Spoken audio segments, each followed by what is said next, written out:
Hello বন্ধুরা, আমি চলে এসেছি একটা নতুন ভিডিও নিয়ে। আজকে আমি যাচ্ছি কাঁকসা, দুর্গাপুরের কাছে কাঁকসা একটা গড় বলে জঙ্গল আছে। সেই জঙ্গলের সৌন্দর্য বর্ষার মধ্যে একটা অপূর্ব সৌন্দর্যের প্রতীক। জঙ্গলের সেই নিস্তব্ধতা এত ভালো লাগে। আর শহরের যানবাহন থেকে সব থেকে দূরে থেকে জঙ্গলের মধ্যে একটা আলাদাই ব্যাপার লাগে। হ্যাঁ, আর এই জঙ্গলে একটা মন্দির আছে, শ্যামরূপী মাতার মন্দির। মন্দিরটাও অভূতপূর্ব সুন্দর। মন্দিরটা কিন্তু দুর্গাপুজোর সময় 4 দিন বিশাল ধুমধামে পুজো হয়।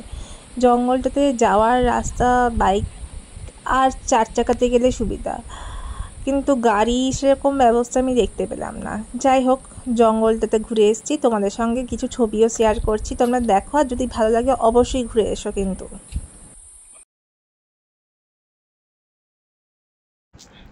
বন্ধুরা, এখানে একটা যজ্ঞকুণ্ড দেখবে। সেই যজ্ঞের আগুন কিন্তু কখনোই নেভে না, এটা শোনা কথা। তার সঙ্গে একটা সতীকুণ্ডও আছে, সেখানকার জল শুকায় না।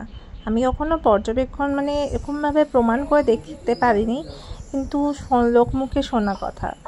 তো এই যজ্ঞকুণ্ডের আগুন নাকি 4 দিন যখন পুজো হয়, মায়ের পুজো হয়, মহিষামর্দিনী মায়ের পুজো হয়, তখন নাকি দাউ দাউ করে জ্বলে ওঠে। ভোগ খাওয়ানো হয়। তো যদি কেউ যেতে চাও তাহলে অবশ্যই একদিনের জন্য ঘুরে আসা যেতেই পারে। তা আমার মতন আর কার কার জঙ্গলে যেতে খুব ভালো লাগে। আর এই যে মাতার মন্দির, এটা অষ্টধাতুর মন্দির। মন্দিরে গিয়ে ঘুরে এসো, আর আমার সাথে অবশ্যই শেয়ার করো তোমাদের কাহিনী। আর আমার ভিডিওটা যদি ভালো লেগে থাকে অবশ্যই লাইক, কমেন্ট, সাবস্ক্রাইব করতে কিন্তু ভুলবে না। টাটা বন্ধুরা, খুব ভালো থেকো, খুব আনন্দ থেকো তোমরা।